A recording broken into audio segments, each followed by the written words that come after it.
minutes. Can I just take your seats, please? Thank you.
That's the bad one.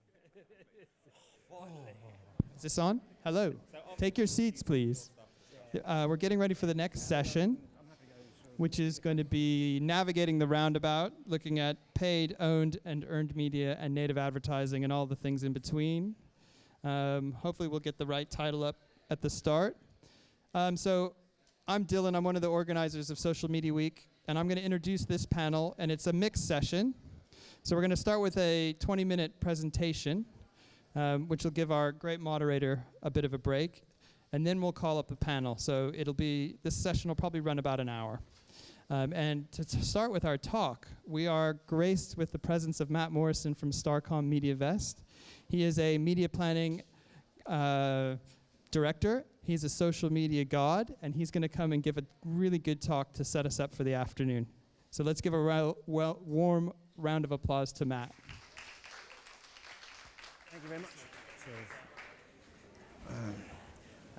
Hello, thank you very much for staying to hear this. I imagine some of you are very hungry, and this is always a tricky thing. I've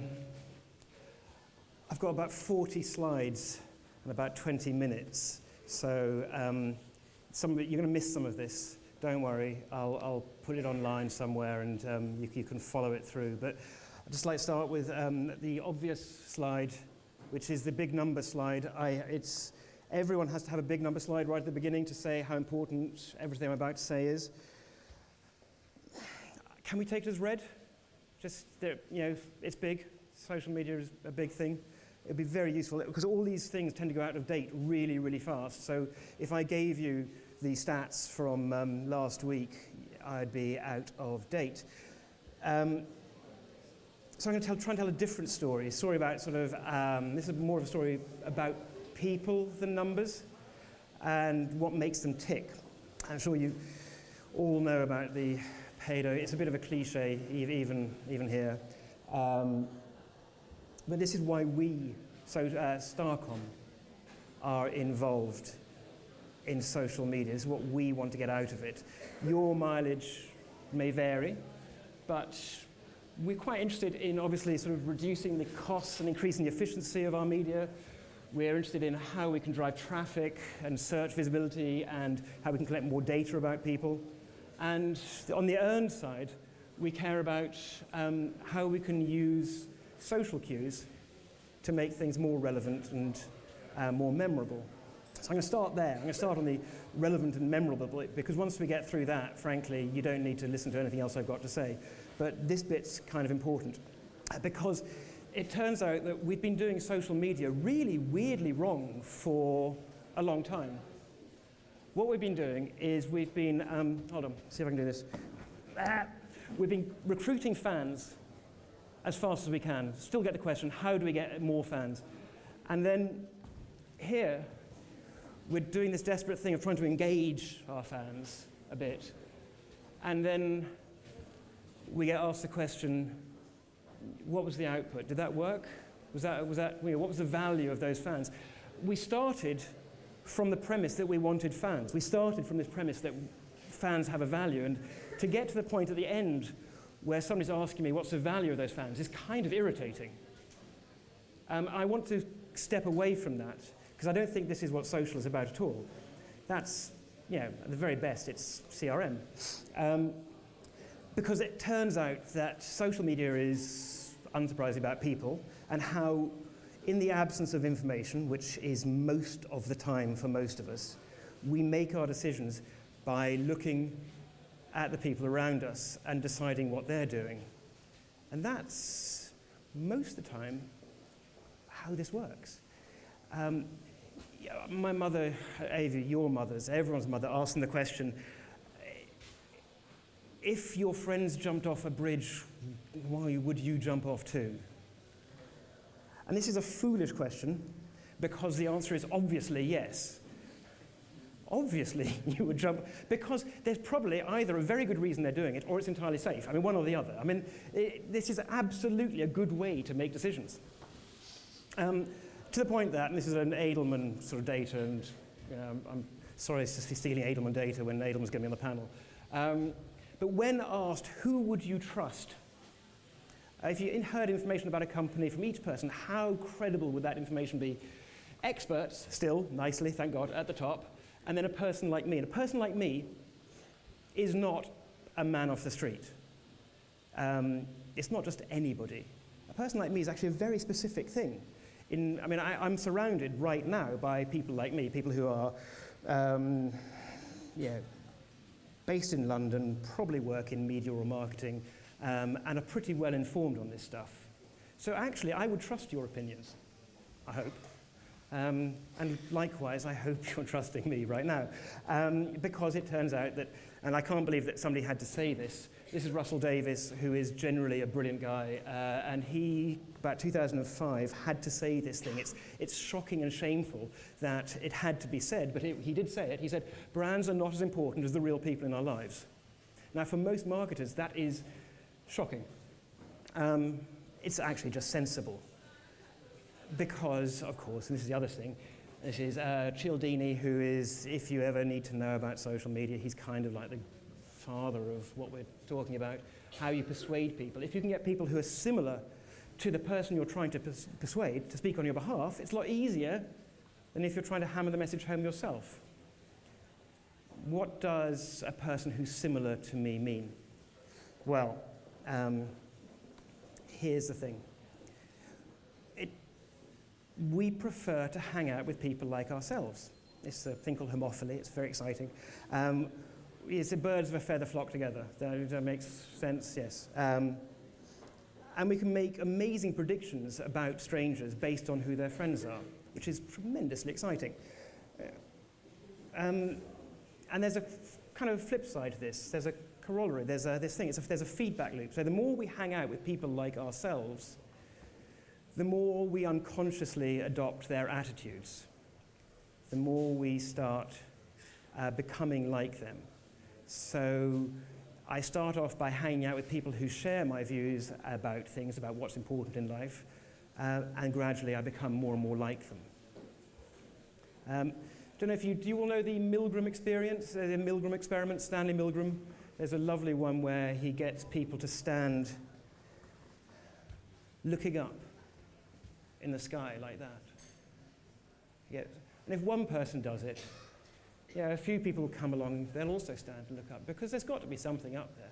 If 2 people do it, about 40% of people who go past stop. If 3 people do it, everyone stops. Just everyone stops and looks, because there are 3 people looking up the sky. This is a thing. We can't avoid this. And yet, as advertisers, we have studiously avoided it for about 100 years. We have been targeting our audience. We've been sort of trying to sort of find a way of finding the ideal, this kind of stereotypical 25 to 35-year-old housewife with 2 children, or whatever it is. And this is Jonah Peretti, who is kind of my god. He said that agencies have been making content for 100 years that targets individuals, but the social web requires that we find a way of getting people to share stuff. And this, I thank God I'm not the first person to talk about this today. But sharing is unbelievably important. And to give you a sense of how important it is, This is Tetley. This is Tetley at the beginning of the year. They had about 400,000 fans, which isn't actually that surprising because Tetley is the most drunk tea in the country. Pretty good. I mean, 400,000 people is not bad. In fact, some of our fans are really quite hardcore fans because I don't know if you can see at the back, there are at least 3 of them who have tattoos of the Tetley tea folk. That's Gaffer there and there. It doesn't come out so beautifully, but it's kind of shocking. And this says a lot about fans, apart from the fact they're all nutters. It says that if they are a real fan,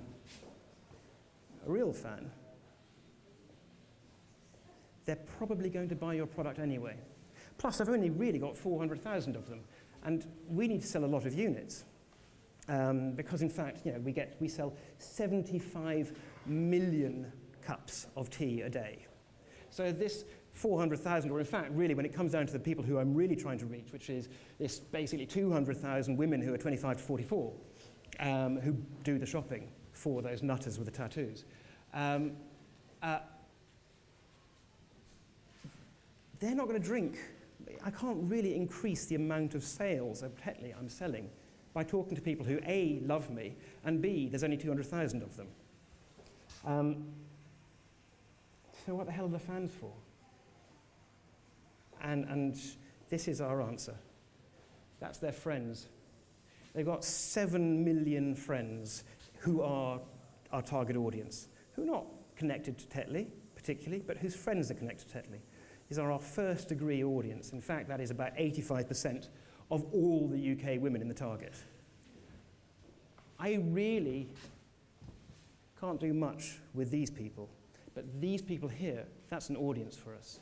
So how do I find a way of earning my way or buying my way into that audience?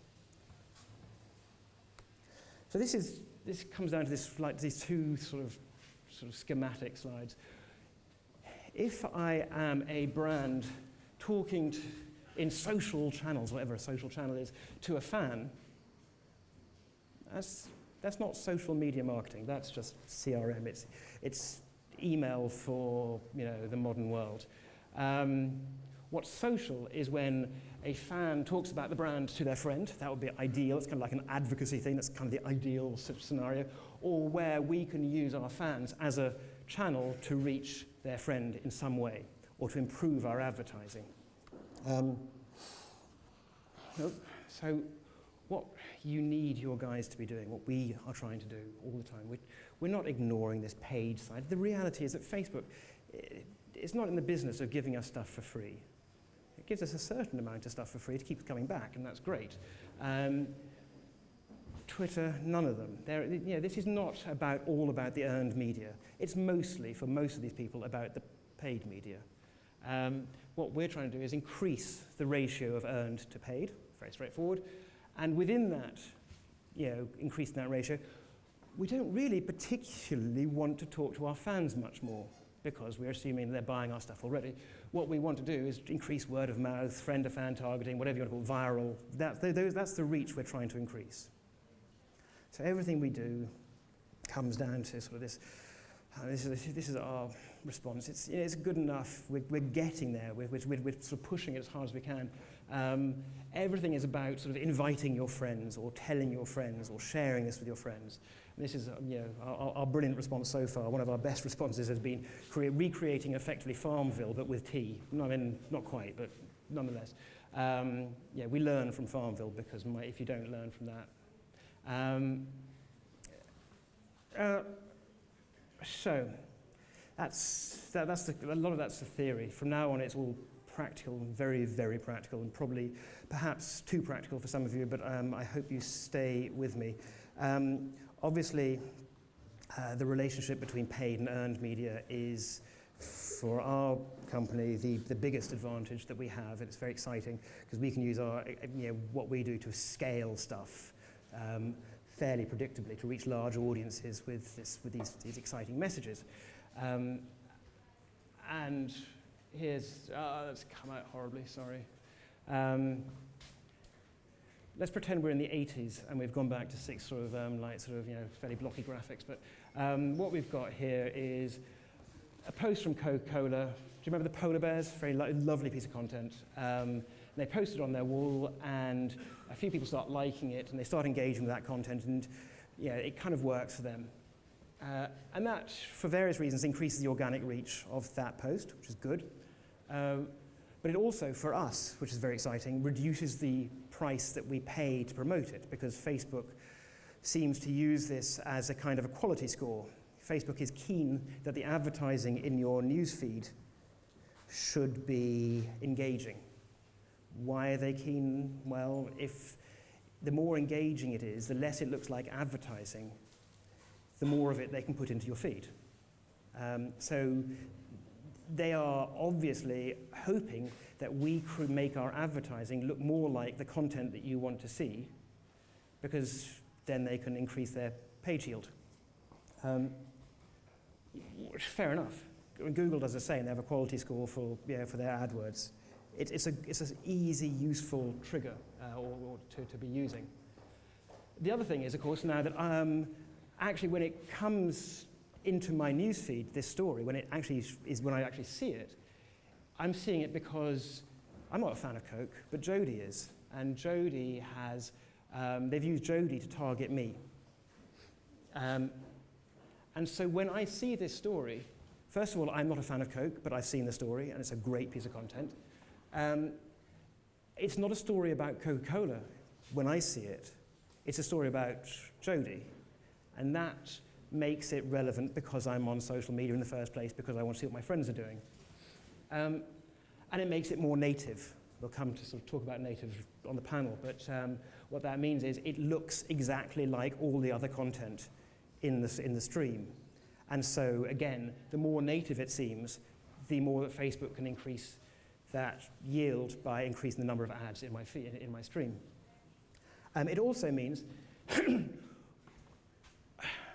when I see it, I'm more likely to recall the advertising, I'm more likely to be aware of it, because I don't know if you've ever done this. If you walk down Oxford Street, say, it's busy, lots of people coming towards you, hundreds, whatever, people coming towards you, all of them strangers. Your brain is wired that you will recognize that one friend of yours who's walking towards you at that time. You'll pick your friends or somebody you know out of a crowd of anonymous strangers very easily. And by putting friends' photographs on our advertising, we stop our ads being anonymous, and we start them being sort of something which has a social cue, social annotation. And that works really well. It works, in fact, so well that normally we see that we get 4 to 5, well, actually, probably these days, maybe 3 to 5 times uplift in terms of just clicks, responses on social ads. In fact, we hardly run anything which isn't a social ad. Same's true for Google. Google's done it a few times. It's less common, but they run now, if you have Google Plus pages, you can get social annotations on your AdWords page stuff. And again, we're seeing this thing of 5 to 10% increased click-through rate, but actually sort of more than that as well. We can't do this, sadly, on Twitter. It's one of those things that frustrates me still about Twitter, but what we can do is we can persuade Pixie Lott to tweet on our behalf, good, and then we can promote her tweet. And that works fine for us. So working with celebrities on Twitter seems to work quite nicely. And we see this thing as 3 times, 4 times engagement, which is, there's kind of a why would you do it any other way, almost. Why would you be a brand talking to this audience when you can get their friends or somebody else to do it on your behalf? Now, in fact, Danny, luckily, is in the audience, and there he is up there, talking about Cadbury's Dairy Milk. Thank you, Danny. But this is all we're trying to do. When we're talking about social media, we're only really trying to talk about how do we turn our fans and our customers into advertising. How do we turn Danny into a story about Mondelez? And then that means that we can look at the native formats that we're using And we can start looking at kind of beginning to judge them against each other, trying to sort of put them against them on some kind of scale. So down here we've got the outbrains and the tabulas who are doing that lovely stuff at the end of your articles where it says, now see something about naked dogs on whatever it is, and it's actually an ad for, well, I don't know. And then here we begin to get things with social annotations. All of this is sort of native, so non-interruptive. It's part of the experience, as it were, just happens to be brought to you by. And then at the end, which is where I spend most of my time thinking, is Facebook. Because this is not just anonymous others like this. Anonymous others have viewed this. It is your friends. We're seeing Google come towards that end as well. I've got maybe 3 minutes left, which is bad because this bit's really complicated. Sorry. We can do this. Right, so 5 years ago, I was telling clients that they needed to put social media at the heart of everything they did, and they should probably put their Facebook page right in the middle of what they were doing, and then sort of have everything else around that. I would say exactly the opposite now, so I bear in mind my views may change, but this is what I believe right now. So right now, what I think is you put your web platform, your mobile platform at the center, and then you sort of have your social around the outside. And so what does that look like? Well, we're very good, all of us are probably everyone in this room, I'm assuming, is good at this. We're good at using Facebook to market Facebook. We're really good at putting stuff on Facebook, promoting it within Facebook, growing our fan base, and sort of earning and paying and buying more views. We're good at that. What we're less good at is this, which is using Facebook to drive traffic to the spaces we own, and then using those to drive conversation back into Facebook. Now, any publisher knows this because they make money over here. Any retailer kind of knows this already, although you'd be shocked how few of them are getting it right. Publishers tend to be doing it very well. Here's sorry, it's the obvious example. I'm really sorry. This is, what's his name, Felix jumping out of the space balloon, which is great. Gets shared 4,000 times on Facebook. 40,000 people like it. Yeah, it's a success. It's a success. He jumped out of a space balloon. 80,000 people clicked on that to see the story, though, on their site. At which point, 63,000 people, so more than 15 times as many, shared it back into Facebook. So instead of being seen by the Red Bull fan audience, who already love Red Bull, it was seen by the audience's friends. It was brilliant. It was a great thing. Another 17,000 people liked it, and 2,000 people tweeted about it, because you can't tweet about a story on Facebook. I don't know if you've noticed. It's really quite hard. And it gets 220 backlinks. So people actually link to this thing, because, again, it's really hard to link to a story on Facebook. Less hard now, but was really, really hard. Which means that is now number one for their own content. Now, that's an extreme example, but eBay does it as well. I mean, they put content on their blog, they promote that content on Facebook and Twitter, and fine, it just works. I'm not going to talk about this because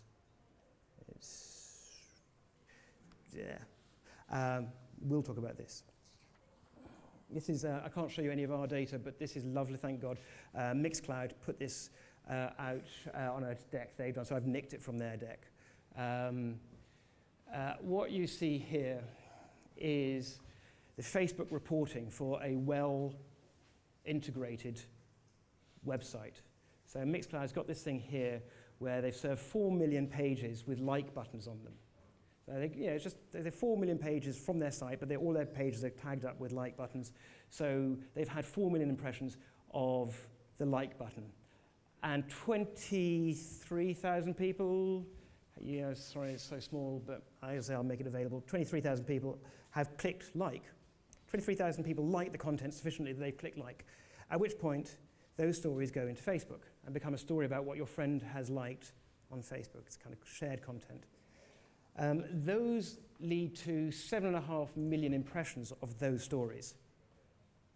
7.5 million impressions of what your friend has liked on Mixcloud, which leads to, again, another sort of 15,000 earned views. This free traffic, 15,000 new people have come to the site because their friends, 23,000 of their friends have liked something. That's an amazingly good conversion rate. And so this is the last 2 slides. I'll take questions on the panel, when we're on the panel, if that's easier, I think, rather than do anything else. This is what we're trying to do a lot of the time. You add a bit of content onto a site that you own, your owned media. You then tweet about it or post about it. And that gets you a little bit of traffic back. That's fine, we've all experienced this. But what you can do above that is, once you've worked out which story works, you can then pay to promote that on Facebook and Twitter and see which headline, which combination of headline and image, what combination of offer, story, whatever it is, work. Once you've worked that out, you can massively increase your reach. This is a slightly weirder bit, and again, I'm going to post it on SlideShare, and you can work your way through it. It's all annotated. Somebody comes, your audience comes to your site. They like a story on your site, or they like a product. So, for example, Samsung, one of our clients, 10,000 people a week like one of their products. Those 10,000 people have 5 million friends globally who we can then begin to sort of work with, to target. So obviously that gets there, a few of their friends see it, turns up in their news feed, becomes traffic to the site. But we can retarget these people and pay to make sure that all 5 million, or all 5 million of them who are men aged 25, with whatever it is, with the appropriate demographics, we can begin to work with that. So those 2 slides is everything we're looking at when we're looking at paid, owned, earned, more or less. Everything feeds into everything else. I'm now really out of time. I'm out of time. Let's. Nah, not really. I'm just going to sort of go back to this, which is, please don't see talking to your fans through social media as the be-all and end-all, or even the goal of what we're trying to do. We don't really, and I don't know how to say this politely, care about fans, except insofar as they allow us to tell a much bigger story, much more compellingly. And that's my lot. Yep. Can I ask you one question though, Matt? I know he'll take questions on as part of the panel. And correct me if I'm wrong and I'm off base. Is part of the challenge as a media buyer, planner, strategist, or a brand to try to break through the filter bubble in social media? Is that sort of like at a meta level what you're trying to do? I think the tools are there for us to do exactly that. We ignore social media. We're spending more than a third of our clients' budgets in digital now, and that's true for any media agency. And that's only growing. But it is, as you say, it's a cluttered environment. It's not as interruptive as television. It's not as easy for us to do those things that we'd like to do, frankly. So how do we get attention? And it turns out that by tagging our stories with social cues, with social annotations, all of our work is done for us. And if we could do this across more media than just Facebook and a little bit of Google, then that's what I'm looking for. Does that help? That's great. Cool. Thank you, Matt. Okay. So Cheers. Matt's going to join the panel. So we've got a panel now, and Justin Pierce is going to come back and take this one bull by the horns and run this panel. So on the panel we have Taylor from the Mail Online, who's going to come up. We've got Ben from Mixcloud. We've got Sean from O2 Telefonica, and then I'm now forgetting we've got Ross as well from Elderman. Is that how we say it? So thanks, guys and gals. I got at least one thing. I'll leave them in your capable hands. Super. Thanks. Yeah, what is native? What's native? I can sell it. Say hi to everyone. Hey. Say hi. Hi. Hey. Good to meet you. Okay, Matt, thank you very much. Fantastic presentation, as always, when it comes to you. and it sets the scene well for our discussion now. We're going to dig much deeper into paid, earned, native. What does it all mean, and what can brands best do to leverage it? So first of all, if you don't mind, is this on, by the way? Yeah. If you don't mind, I'll ask all the panelists to introduce themselves, name where they're from, and then we'll dig into the discussion. Although I might ask everyone to answer very quickly, as in about 45 seconds each, what is native advertising? Sean, start with you. Hi, I'm Sean Gregory from Telefonica, probably more familiar to people in the room as O2. I'm building their ad businesses across 34 different countries.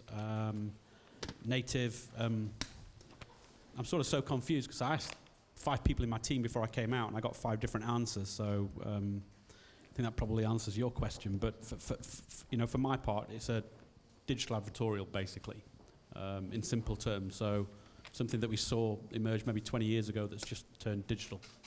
Great. Hi, my name is Ben Lawrence. I am the brand partnerships manager at Mixcloud, so help to monetize the platform by selling into brands. Our clients include Coke, Red Bull, obviously, Malibu, Pernod Ricard, Adidas. And native advertising is a tricky one. I don't think it's a particularly useful concept, despite the fact that I'm predominantly selling native products to brands. I think a simpler way of thinking about it is sponsored content. But there's a very interesting division between editorial publishers and platforms like Facebook, Twitter, and Mixcloud. Hi, I'm Taylor Lorenz, and I am the social media editor for the Daily Mail and Mail Online. So I manage all of our sort of social media presence on the commercial side and also mainly on the editorial side. And native advertising, I would kind of agree. It's sponsored content, or it's basically content, and it's advertising that follows maybe the guidelines and the form of whatever platform it's sort of held in. That's my Perfect. 2 cents. Hi everyone, I'm Ross Gilman. I am the head of paid at Edelman in London. And for me, I think kind of agreeing with these guys that native advertising isn't the most helpful term in the world. It comes on from a legacy of advertorials and having content, for want of a better word, that is advertising disguised as content that's actually been produced by a publication. But for me, kind of the concept behind native advertising is really that native advertising is advertising how it probably should be done. So advertising that's non-intrusive, interesting to the audience, and really marketing to people in a way that makes them feel like you're not taking them outside of an experience that they're already in. Fantastic, thank you. Hi, you've met me. I'm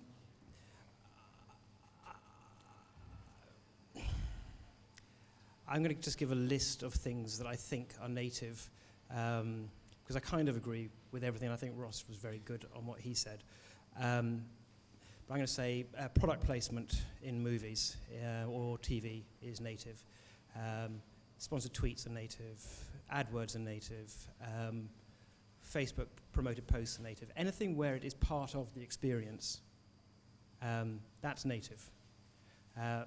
Anything where it's interruptive, sits between you and the experience, where it doesn't look like, where we have to where we don't have to say sponsored content on it in a really irritating for me.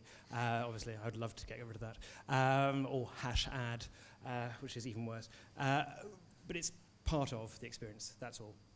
Fantastic, thank you. Right, quick intro to me for those of you who weren't here this morning. My name's Justin Pearce. I'm head of marketing at an agency, a PR and social media agency called Byte.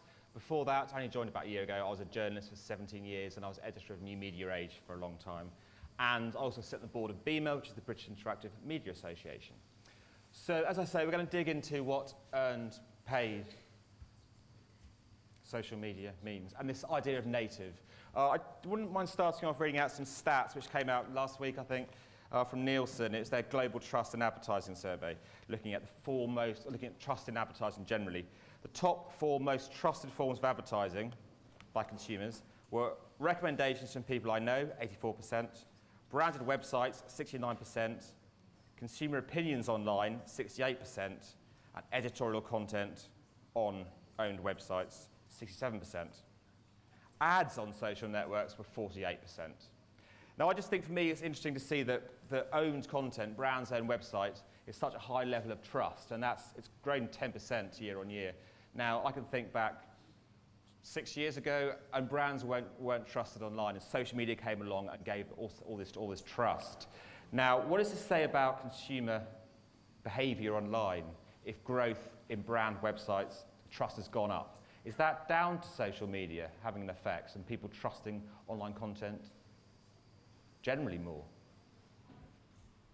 For me, yes, and I think the reason behind that is probably fairly clear just in terms of people's exposure to media channels online exploding over the last few years. I think the report that you just talked about, the stats they were comparing from were from back in 2007. So seeing that kind of a jump in online exposure in the time that you've got there, kind of you can see a correlation between the two for sure.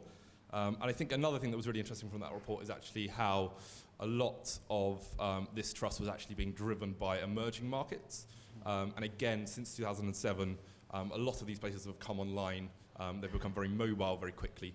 And I would really say, yeah, exposure to these media and just having that comfortable relationship with media being delivered in certain ways leads people to trust and view that content in a completely different way. Telly, what are you seeing? Obviously, the Daily Mail's been hugely successful in social media generally. What are you seeing in terms of trust, consumers' trust in online media? Yeah, Traditional standard media, because I call it like I would agree. I think it's a comfort and it's a way of consuming media. So people, I think, are more comfortable consuming media online, and I would say all types of media. Although maybe they're more skeptical of certain types of news media. But I mean, I think that, in general, that people are more comfortable kind of consuming that. And they're also used to advertisers sort of speaking to them in that environment. So I would say that that's probably the biggest driver. Also, I think advertisers have probably become more used to speaking to consumers in a way that seems sort of, I guess within that sort of platform. So, Matt, you're nodding quite vigorously there about advertisers getting to trust them. I've only got a sort of very caveat more than anything else, which is you can't trust what consumers say, and who they say they trust, and what they say affects them. We all know this, but it's really important when it comes to things like the softer things like trust. Who they think they trust, and how you think you make decisions, and how you actually make decisions are so far apart, and there is no really good empirical measure we've got for that, I don't think. Ben, what are your thoughts on consumers trusting traditional media, as it were, above social media? Is this mic on? Sorry. There we go. I'm not sure that trust, whilst it is obviously important, is the main thing we should be thinking about when we're dealing with native and content and advertorials and all these things. I mean, reach and engagement and shareability, and you can quantify all of those, are much more important, I think, in terms of the KPIs that we should be looking at when we're executing brand campaigns. So, on Mixcloud, when we are producing content for brands and they're hosting on brand channels or they're sponsoring some branded content, how many people are seeing that content? How many people are clicking onto other assets the brand owns as a result of being in that content? How many people are sharing that content with their friends? Sean, what are your thoughts generally on this idea of trust in media? And it maybe could fly back to Ben in terms of trust not being the key metric, not being that important. Yeah, if I go back to your first question around why the difference, because I saw those stats as well, and I think there's a few other things. I think first of all, you've seen a trend in the advertising marketing landscape around personalisation in the last few years, and I think that's predominantly been driven by technology and devices being on hand to consumers, 24/7. I think that's a significant shift. So trust within that environment becomes very different. So, many years ago, when you were looking at these stats, it was an appointment to go and have an experience with a brand or do those certain things. Whereas right now, that's just happening all the time, 24/7 across numerous devices. I think secondly, that the point around emerging markets. So if you look at what's happening in, if you take Latin America, for example, you're seeing the leapfrog, phenomenon, which is around this moving away from fixed and diving straight into mobile. And what you're seeing there is probably even enhanced stats from what you've shared with us. So I think technology and mobile in particular have had a profound effect on this environment, because everything to a consumer is now quite personal. It wasn't 5 years ago. Let's talk about mobile for a bit then. I mean, we've got explosive growth of the mobile internet on mobile phones and latterly tablets. I think tablets are changing behaviour, perhaps even more than mobile, so you could argue. How are we seeing the mobile user experience changing their trust in the media they're consuming? I mean, it blows my mind still. I can go into meetings with brands and agencies and sit there for 2 hours and talk about what exactly we're going to build, and no one asks me what it looks like on mobile. It's staggering. And the advertising, at Mixcloud I sit at the juncture of startups, tech, music, and advertising. And the advertising industry is so slow to catch up with what is actually happening in the real world. I mean, I read a stat the other day which was absolutely staggering, that I think 18 to 24-year-olds, some of them are checking Twitter or checking their mobile phones over 200 times a day or something bonkers like that. So, I mean, that's where the people are. So it's how do you connect with those people? And obviously one of the key things to think about on mobile is that there is actually less pixels. So putting display advertising up isn't as effective. So how do you get a brand message into people's mobile experiences in intelligent ways? And brands like platforms like Twitter and content and on Facebook and stuff like that, those are the ways that you can get brands into those conversations.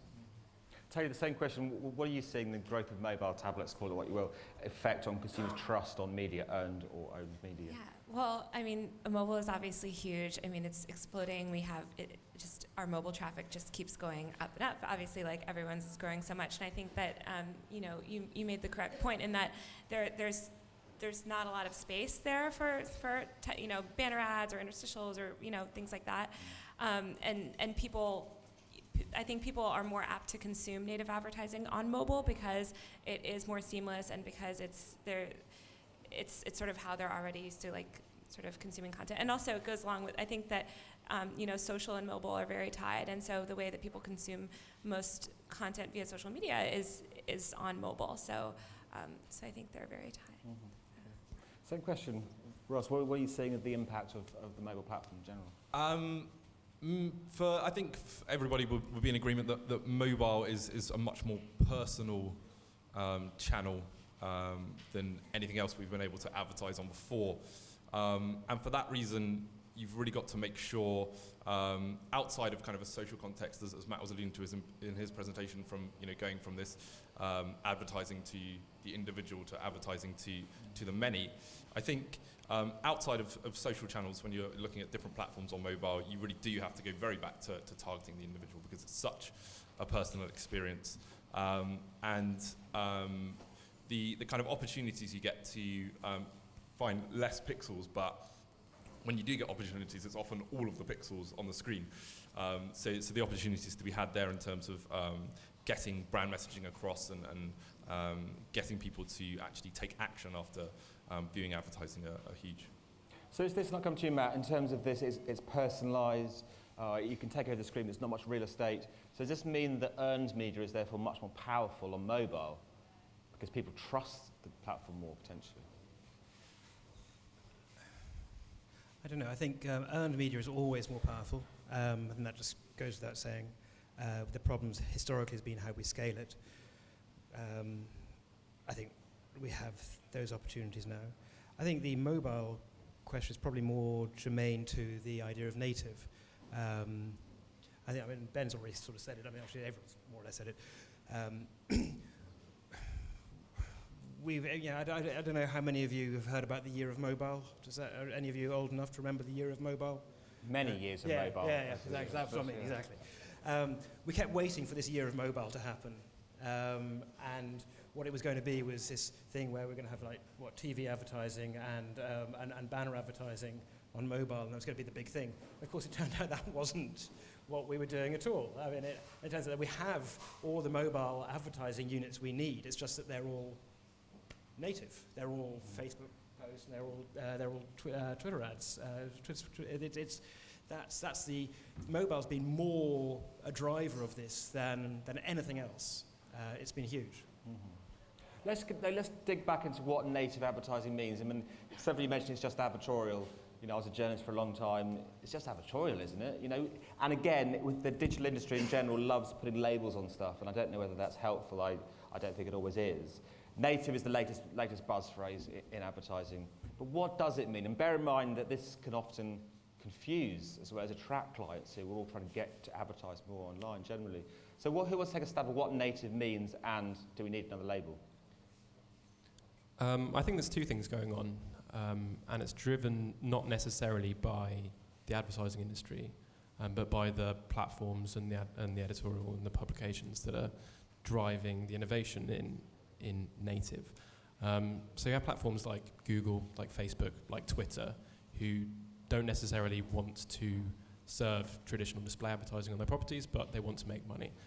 Mixcloud is the same, and you have a whole raft of publishers and platforms like Mixcloud who want to make money but don't necessarily want to tie it to their traffic. So with banner advertising, the more people you have looking at your pages, the more money you can make from banner advertising. But if you can create products which are native to your platform and sell those at either a higher CPM or in an innovative way to brands, you can unlock larger marketing budgets. And on the other hand, you've got traditional publications like The Guardian, like The Mail, even The New Yorker and The Atlantic, who are suddenly saying, hey, there's this whole thing going on in native.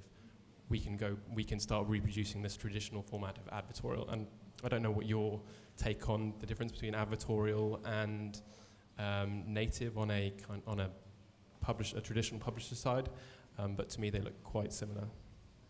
Yeah, I would say that they're pretty similar. I think I agree with you. It's a bit of a, I think it's just a bit of a buzzword or a term for something that is, I think has, happened for quite a long time, and a lot of publishers have produced, even print advertorials before now.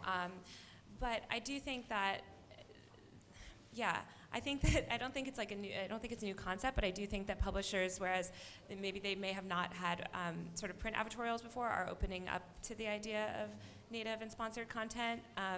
We don't do a huge amount of it, but I do think that a lot of publishers are also find that a lot of content maybe they already would be producing is sort of ripe for sponsorship or has sort of natural tie-ins, and I think that publishers are opening up and sort of seeing those tie-ins maybe within the content that they're already producing. Matt? I don't want to go too much into what I think native is or isn't, what it means, but I can talk about what it means operationally. And that is, for us, fewer opportunities to create brand impressions. So we have brand advertising, which is big audio-visual stuff, here it is in your face, we can make a big impression. I think we've covered that today. A tweet isn't that. I'm not really even sure that a Facebook post counts as that, and an AdWord certainly isn't that. What these are all is signposts to brand experiences. They're an opportunity to deliver traffic to something which, the content. And it's a lot cheaper than delivering the brand impression most of the time. It's amazing. The efficiency there is huge, but we need that amazing content at the other end, whether it's Felix bloody Baumgartner or whatever it is. We need something amazing to send stuff to. And native advertising, in terms of the brand value of it, its brand impact, is vanishingly small, but it doesn't matter because it's cheap, or we're only paying for a click, or whatever it is. So how we fit it into the bigger story is a problem. So you wouldn't consider the tweet the content in and of itself? Would you? I mean, I think there's two. I work for big FMCG brands that a lot of us do. They have an awful lot of money to spend differentiating their undifferentiated product in some way, and they like to do this. If they could have a thing which meant that you had to watch a TV ad every 5 pages you looked at on the internet, that's what they'd go for if they could. But the internet won't bear that. Facebook won't bear that. They're looking at it. They're trying to do these things, but because that's what our advertisers demand. But no. So what about promoted plays on YouTube or promoted plays on Mixcloud? So if it's the 5 second or the 5 or 15 second pre-roll, that's interruptive. That's fine. We can sell those quite easily. The promoted videos, we're buying the click. So actually, what we get is a tiny little box up there, which then leads to a brand experience. So that I don't think native delivers a brand experience, and I think that's I'm not a brand expert, by the way. I just think that 140 characters is a lot to ask for it. No, it's interesting. It's interesting. So for you, native's wholly a traffic driver within a contextualized environment. What do we think generally about trust and native advertising and this idea of potential consumer backlash? And yes, it's been around for a long time, advertorial and print, but if we're shoving more and more branded content through people's news feeds or feeds generally, is that going to be some sort of consumer, if not backlash, apathy of tuning out of these ads? For me, that's definitely an issue for serious publishers, newspapers of record, who have journalistic credentials to uphold, absolutely. But for more entertainment brands, sorry Taylor, I include the Daily Mail in that. Then it's definitely a space where for them to play in, and I think from a consumer point of view, going back to the whole piece about content, what the internet has done and how the internet operates from a user's point of view is really raise their expectation in terms of the content that they expect to see and the quality of not just marketing material, but any kind of material, right? So for me, native is a way to place great content unobtrusively, and is also kind of a reaction to what is one of the biggest threats to what Matt and I do, and to Ben's platform, which is ad block, which I think is a huge elephant in the room for kind of online advertising. Depending on who you believe, ad block is installed by anywhere between 9 to 25% of internet users, and that's growing at 40% a year. All you have to do is go to Google Trends and type in AdWords and have a look at that line going straight up. So when people are asked about what the greatest incentive is to installing that, it's frustration and annoyance at advertising, and that comes down to the quality or lack thereof of the content in there, and it's the way it's delivered. So native for me is a reaction to that and a way to mitigate it in the minds of users. Sean, what are you saying in terms of this idea of consumer apathy, the idea of hoodwinking consumers into this with native advertising?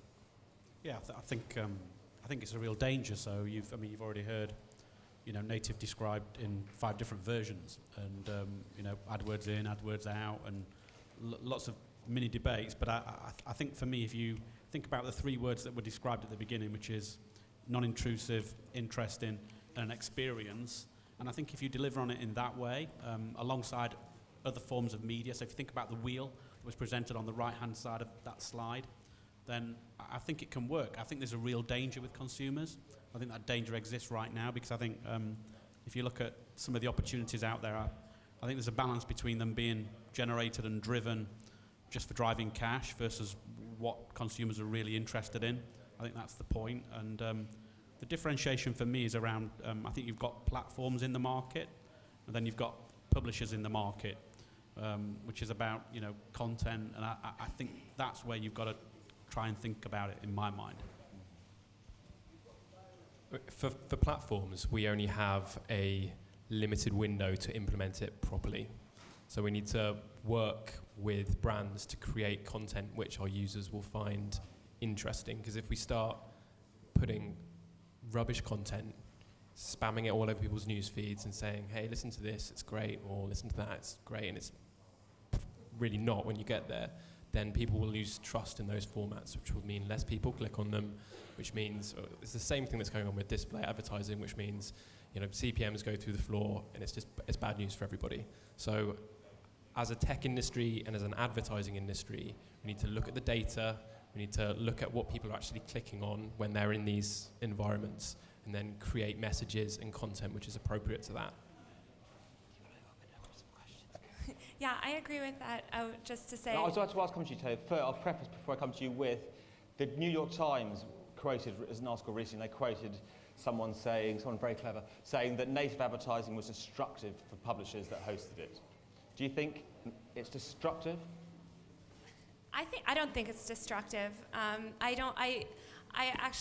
kind of agree with Ross in that it depends on what sort of what environment it's in. I think I don't think it's as destructive to sort of entertainment type of content, lifestyle type of content, not necessarily like hard news. But I don't think it's destructive in the sense that I think that native advertising is held to a higher standard than other advertising. So I think that it is the opportunity to give people really great content that, it's sponsored, but it's still held to a higher, it still sort of meets that higher threshold, which is a higher editorial threshold. Mm-hmm. So yeah, and I think that as long as that's done well and people don't get apathetic or it's not in bad taste, I think that also I know BuzzFeed and The Atlantic have run into issues with sort of the types of organizations that are producing sponsored content on there, and I think that's a problem. Like maybe we wouldn't run an ad from a really sort of divisive political organization, or you wouldn't run a native ad for Scientology, or in a not a really clear, explicit way. But in general, I think sort of native advertising is a higher quality of advertising. Mm-hmm. So I don't think it's destructive. Also, I think that it's important that the sort of team that is producing the editorial content and sponsored native content are separate. Mm-hmm. And as long as your journalists aren't necessarily writing sponsored content and then also reporting on those same sort of brands that they're writing for, then there's not that huge conflict. Fantastic. Thank you. I'm just going to stop for a second because you're probably bored of hearing me talking. Most people are. Any questions out in the audience? There's one just on the left-hand side. I think there's a mic coming to you. Any second now? If you wouldn't mind saying who you are and where you're from, that could be useful for you. Can you say your name as well, please? Sure, I'm Shayna Perlman. I'm the social media manager at Skype. And I had a question from Matt as part of his earlier presentation. You said that asking the question, what value of a fan, I'm paraphrasing, but what the value of a fan is, that's a foolish question. And it may be, but the thing is, people, particularly with checkbooks, insist on asking it. So I was wondering if you could talk a little bit more about why it was a foolish question, and then a little bit more about how we can get to an answer that will at least satisfy the folks with the checkbooks. Great question. We'll take it Matt's start, and we'll take the whole panel's response to that. I can help you a bit with that, I think. And the thing that we've done to help get people with checkbooks around that question is work on the definition of what a fan is. Now, when we started years ago, all of us, or those of us who started years ago, we were only really ever expecting to have maybe 20 fans, or for some of the bigger brands like Skype, there may have been 200 fans worldwide. I mean, these were people who cared desperately about your business and who would be following the news about you and who would be promoting you anyway and our job in social was quite PR-y, and what we were going to do is we were going to reach out and we were going to engage these people. And then Facebook came along and suddenly we had 1 million of these people. And they're not really our fans. Kevin Kelly described a fan as, this was a while ago, he said a fan is somebody who will give up a day's wages every year to come and hear you play, or whatever it is. I mean, that was the thing. He described it as a day's wages. That's the definition of a fan. What we have, most of us, and I'm maybe being unfair to some of you in the audience, we've got a bunch of people who like competitions, or who like iPads because we just gave an iPad away, or whatever the hell it was that we were doing to recruit those fans in the first place. And they are of limited value. If you stop thinking of them as fans and start thinking of them as email addresses or permissions, bearing in mind, of course, that you have earn permission to contact about 5% of these on a daily basis, it helps you understand these people are not just, it's the word fan a lot of the time that confuses people. If I genuinely believed that I had 1 million fans for washing powder, I would be ecstatic, but none of us does. There are some of our brands who do have people who like our brands. I mean, Apple would be one of them. But for most of the people who we represent, that's just not the case. So help them understand that, and it'll help them change their mind about what they're doing. Ross, same question to you. Agree with Matt's kind of general sentiment in terms of fans or let's call them followers to avoid confusion, being, you know, existing solely for the purpose of you to be able to speak through them. But I think to kind of what you were saying in terms of, you know, a laundry detergent not having 1 million fans, absolutely they don't have 1 million fans, but what you have there is 1 million people who have said, yes, I'm willing to accept your messaging, and therefore, you know, paying to send your content to those people as well as the friends of fans, for me is an absolute no-brainer. What you have got though within those 1 million people is this kind of core group of advocates who really will be very vocal in support of your brand and really help you to amplify your word of mouth. And there are various tools out there that will help you kind of find them. We do a lot of work with, or used to do some work with the Datchas group with their tool, which is quite good at identifying who your influencers are. Various things you can do with campaigns and figure out, you know, which of my influencers have already engaged with campaign X, and if they haven't, you know, create ad targeting groups specifically designed to nail those people. But yeah, I think from a general point of view, the obsession with the amount of likes that you have is, you know, people are moving past that now, and people are starting to think about these bigger questions of what am I achieving, and even to the point of looking at each individual piece of content separately and saying, what does this one piece of content set out to achieve? Is this an awareness piece of content, or am I asking for feedback on a certain issue? Fantastic. So your view on followers, fans, what they were? I agree. I think that it means a lot of different things, and you have to determine sort of what you're asking from them. Like, do we want, especially as a publisher, I mean, do we want people, as we sort of expand across the world, do we want, you know, people to communicate our message about what the Daily Mail brand is to their friends and introduce it to them, or do we want people to promote our content and click through to our content, promote our stories, maybe not necessarily what the so I think that there's you have to sort of determine exactly what you want from your fans, and then also look at the different types of fans you have. Like, I know a lot of, you know, you can get a lot of fans through contests and things, but they're not necessarily dedicated to you or, you know, really strong advocates. And so I think it's finding those sort of fans within your fans that can achieve, you know, whatever goal you're setting out to. Fantastic. I mean, how do you do that, Ben? Find the fans within the fans. Obviously, you can go out and buy as many fans as you want at the lowest level, but how do you find those fans, and what do you use the value of a fan? The value of a fan, there is a value. But, you know, Facebook and the advertising industry like ascribing these kind of fantastical terms to quite simple concepts. So, you know, your consumers rather than your people will have a conversation about a brand they love, when in actual fact, they very really do.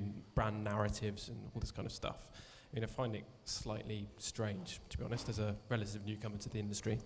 So you can ascribe a value to a follower or a fan, however, if you know what it is you're measuring. So, for example, at Mixcloud, are we trying to drive traffic from our Facebook page back to our site? Or are we trying to get them to share and create impressions on our behalf? Is that a branding exercise?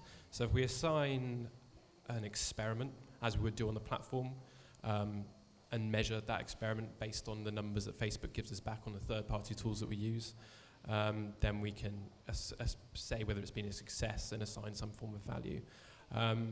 As a side note, I think there's a lot of seduction in the numbers that Facebook gives you, and a lot of marketers can be trapped in looking at the insights and saying, wow, I've reached this many people, and they throw huge numbers at you. But you've got to be very careful about what it is that you're trying to achieve, because if it's traffic back, that might be relatively small compared to the enormous reach or impression number that they've given you.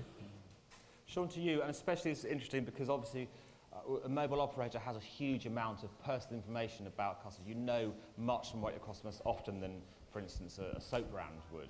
So what's your view on what's a follower worth, what's a fan worth, and how you navigate that? I think it's changed in the last 5 years for me, and I'm more with Matt, which is I think limited value, actually, if I'm honest. I think it all depends on, I guess, what you're going to do with them and what's the context, because I don't think you can put it into a big bucket. And it reminds me of LinkedIn. So maybe 4 or 5 years ago, you used to connect with everybody, you'd know who they were, you'd talk to them.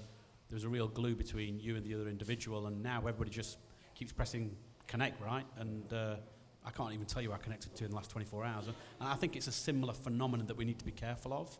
And you know, just one piece to mention as well, which is, you know, please bear in mind it's different across many geographies, which a lot of people kind of look at this thing and go, well, if you've got X amount of fans and they're global, off we go, and the world's not that simple, really. So just, you know, just bear that one in mind as well. Definitely. Right, I'm going to turn to the audience again for questions. If I can see, well, I'm sure I really can't.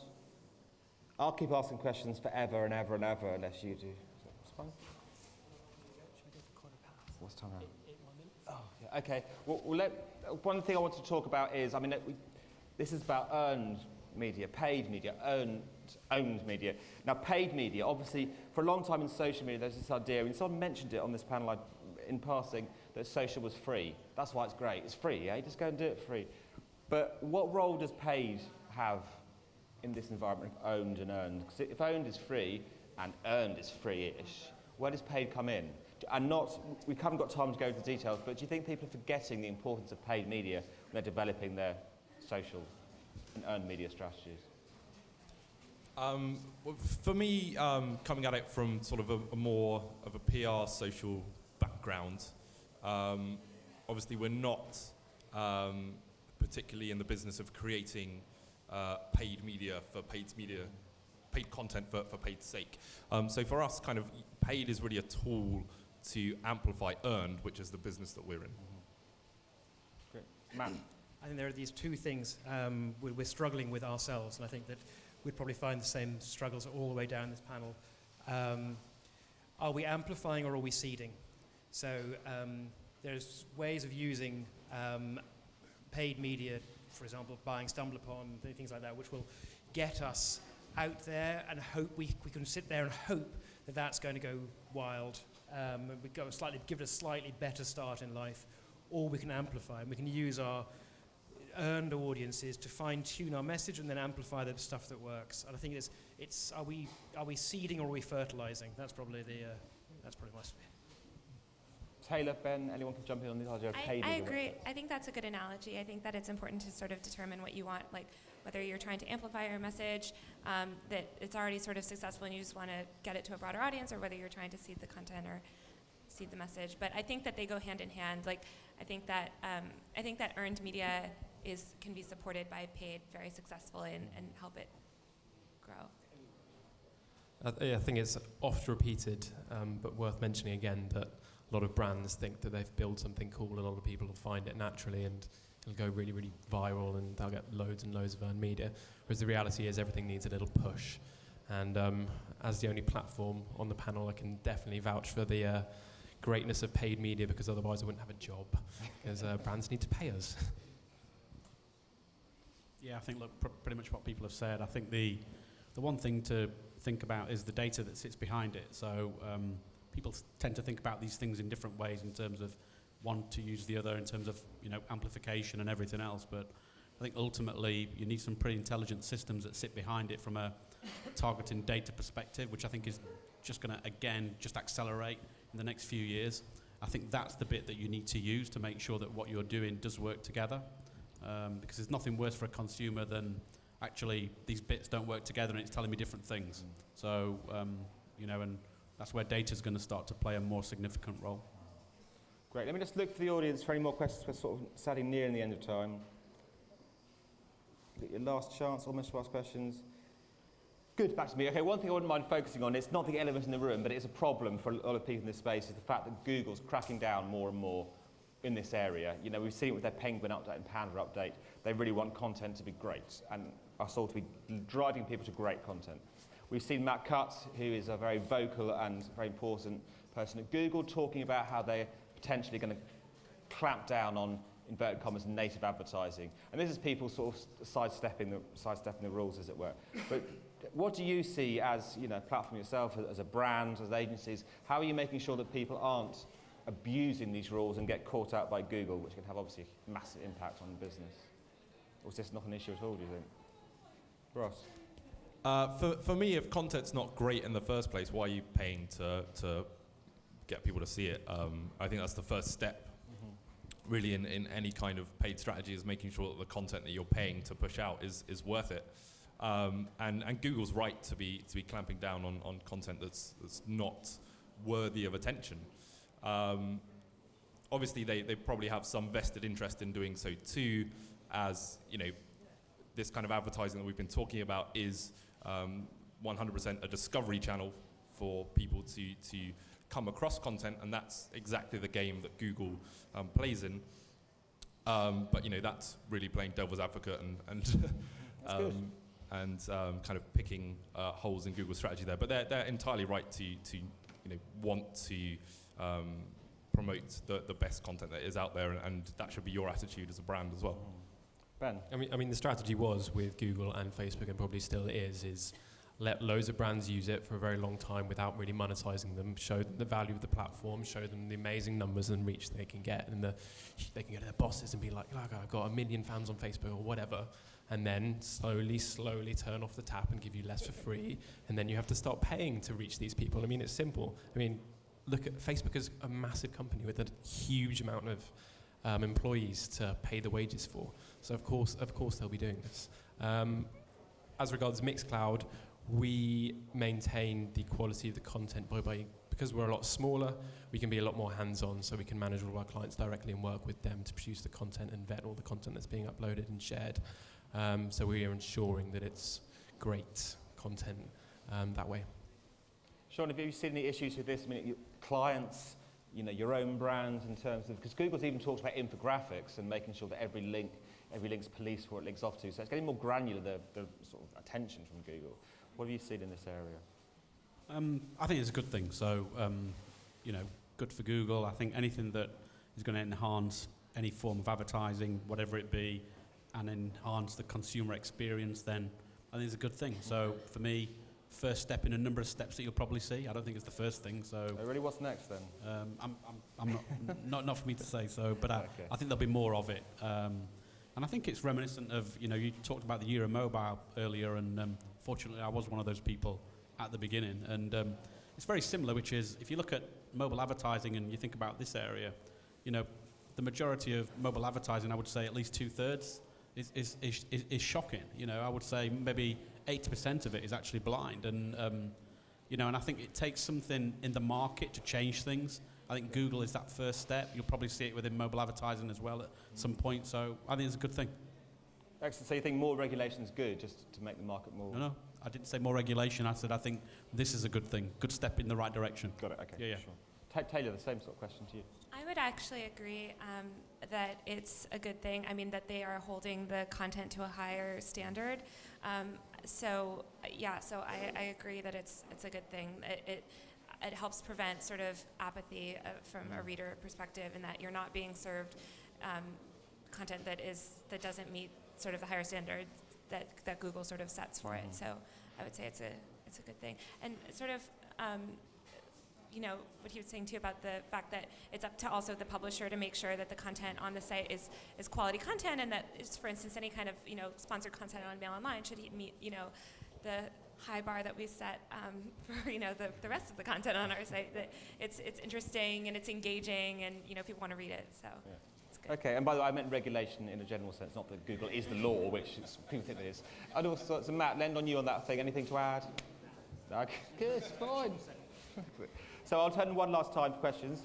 Otherwise, you might be wrapping up. I have a question. Dylan, yes. front here. As we move increasingly to mobile, and pretty soon consumers will consume media more than 50% of the time on mobile, and pretty soon 80% of the time, and that includes tablet, which of these formats is going to be the most important on that device type? Excellent question. Let's start, surprise, with Sean. Which one will be more significant? I think probably paid, so it'll follow a similar pattern. And I think it will be paid, but there's one thing to point out, which is, if you think about mobile and tablets and everything else, I still don't think you've seen the dominant format arrive from a mobile advertising perspective. So the UK market is just over 1 billion. Most of it sucks, it's shocking. The best mobile advertising is in other markets, particularly South America and Asia, and I think you've yet to see the dominant format arrive, but when it does, I think it'll be paid. Ben, same to you. Interesting question. I think it's hard to separate unknown and paid from one another. I think they all imply, to a certain extent, the other. The industry will never not pay for things. That's a fact. Paid will always be important. What has happened on Facebook and Google will happen on other platforms as they grow and fall, they rise and fall. So the industry will continue to have to pay to reach whatever the message or whatever the content it's delivering. It will have to pay to reach the amount of people that it needs to. Yeah, I would actually say almost the exact same thing, that that paid is always kind of going to be really important, especially from an advertiser. You need that, and I think earned is actually. Earned is important. People, especially on their mobile phones, they usually are consuming content and maybe from social recommendations and sort of other types of things like that. But I think that you're always going to have to pay in some way to either amplify your message or reach new people. Ross, same question to you. I think mobile, obviously, as a platform, we have a tendency to kind of think everything has to be redefined for mobile, but I think this is one instance where the actual things that people are going to consume over time will become very similar to the kind of experiences they have on the web. So in terms of what is the mix, I think you'll be in a similar position to where you are now, and obviously the answer to that is it's very slightly different for every single product, every single brand. I think just to kind of go back to Matt's kind of original presentation and take everything full circle and kind of really just echoing what Ben said, that there is a symbiotic relationship between all three. And the real power of paid, especially through social, is taking that word of mouth advocacy you have and just basically injecting it with steroids. Matt, last word to you, which I know you love. Again, panel's been really good, so I'm going to focus on the operational thing. We're a media agency, so it's less the case, but go to a creative agency. People who are building the ads, who are creating these experiences, and you'll see that all the people who are creating the experiences are sitting behind 27-inch monitors, big fuck-off Macs, with sort of a Wacom tablet and a keyboard and a mouse and a sort of spinny thing over there, and God knows what, and they're sort of coke and their hookers, and they're creating content for people whose really their biggest screen's that. It's that point. They're 200 times a day. They're on, and this content is being created on a completely wrong size device. I'm not saying that we need to switch to mobiles. Maybe we should give the creative smaller screens. But we need to actually change the way that we are creating the content, I think. It's funny you mention that, because actually I was just speaking to somebody who works at a different publisher, a very social publisher. I won't say the name, but part of their CMS actually shows how articles render on mobile, and that's part of actually as they're writing the article and choosing the pictures, it's rendered on screen and also in mobile from the point of article creation. So I think that would be useful. Yeah. Superb. Well, thank you, everyone. I think we'll look for one last question, otherwise we'll wrap up and we're finished. So, at that final discussion point, I think summed up the panel that all three are critical. You need owned content, you need earned media, and you can use paid media to push it all forward. So thank you so much, my panel. Thank you so much to the audience for being here, and thank you very much.